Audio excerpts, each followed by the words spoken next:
నమస్కారం మిత్రులారా. ఈరోజు మనం సుబ్రహ్మణ్య స్వామి గురించి ఎవరికీ తెలియని నిజాల గురించి తెలుసుకుందాం.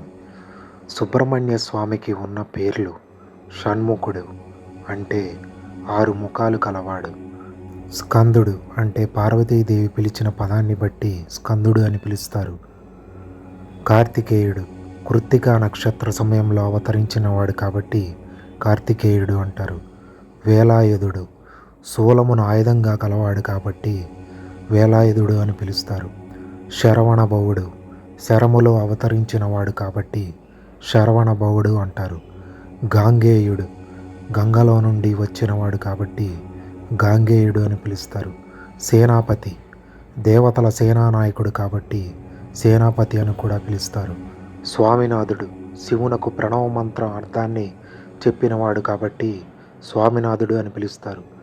ఇక చివరిగా సుబ్రహ్మణ్యుడు అంటే బ్రహ్మజ్ఞానము తెలిపినవాడు కాబట్టి సుబ్రహ్మణ్యుడు అని పిలుస్తారు. ఇంకా తమిళంలో మురుగన్ అని కూడా పిలుస్తారు. సుబ్రహ్మణ్యేశ్వర స్వామి మనకి కష్టాలు తప్పించే వాణిగా భక్తులందరూ భావిస్తారు. సుబ్రహ్మణ్యేశ్వరుడు సర్వరూపుడు, కుజునకు అధిష్టాన దైవం, ప్రపంచంలోని నాగులందరికీ అధిపతి, సర్వశక్తిమంతుడైన సుబ్రహ్మణ్యేశ్వర స్వామి కరుణామయుడు, దయాహృదయుడు, పిలిచిన వెంటనే పలికే దైవం, ఎలాంటి కష్టాలనైనా తప్పించగల సమర్థుడు సుబ్రహ్మణ్యేశ్వర స్వామి. సుబ్రహ్మణ్యేశ్వరుడు సర్వరూపుడు కావడం వల్ల సర్వగ్రహాలైన రాహుకేతువులు సుబ్రహ్మణ్య ఆధీనంలో ఉంటారని జ్యోతిష్య గ్రంథాలు చెబుతున్నాయి.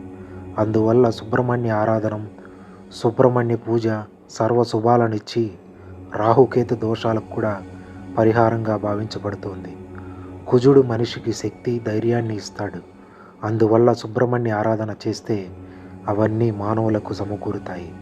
మంగళవారం, శుద్ధ షష్ఠి, మృగశిర, చిత్త, ధనిష్ట ఏ నక్షత్రం కలిసిన రోజైనా కుజునికి సుబ్రహ్మణ్యేశ్వరునికి మిక్కిలి ప్రీతికరం. ఆ రోజున సుబ్రహ్మణ్య మంత్రం, కుజ మంత్రం జపించాలి. అనంతరం సుబ్రహ్మణ్య కుజులకు అష్టోత్తర శతనామావళితో పూజ చేయాలి. ఇలా 9 రోజులు జపము, పూజ చేసి చంద్ర లేదా మోదుగు పుల్లలతో, నెయ్యి, తేనెలతో 9 మార్లకు తగ్గకుండా హోమం చేసి దాని ఫలితాన్ని పగడానికి దారపోసి ఆ పగడాన్ని ధరిస్తే మంచిదని చెబుతారు. దీనివల్ల కుజగ్రహ దోష పరిహారం జరిగి సుబ్రహ్మణ్య స్వామి అనుగ్రహం కూడా కలుగుతుందంటారు. ఈ పూజ అనంతరం సర్ప సూక్తం లేదా సర్పమంత్రాలు చదవడం వల్ల ఇంకా మేలు జరుగుతుందని అంటారు. ఇక జాతకంలో చాలామందికి కాలసర్ప దోషం ఉంటుంది, అలాగే రాహుకేతు దోషాలు ఉంటాయి. అలాంటి వారు సుబ్రహ్మణ్య ఆరాధన చేయడం సర్వదా శ్రేయస్కరం. సంతాన ప్రాప్తి కోసం మహిళలు ఎక్కువగా ఆరాధించే దైవం సుబ్రహ్మణ్యేశ్వరుడు.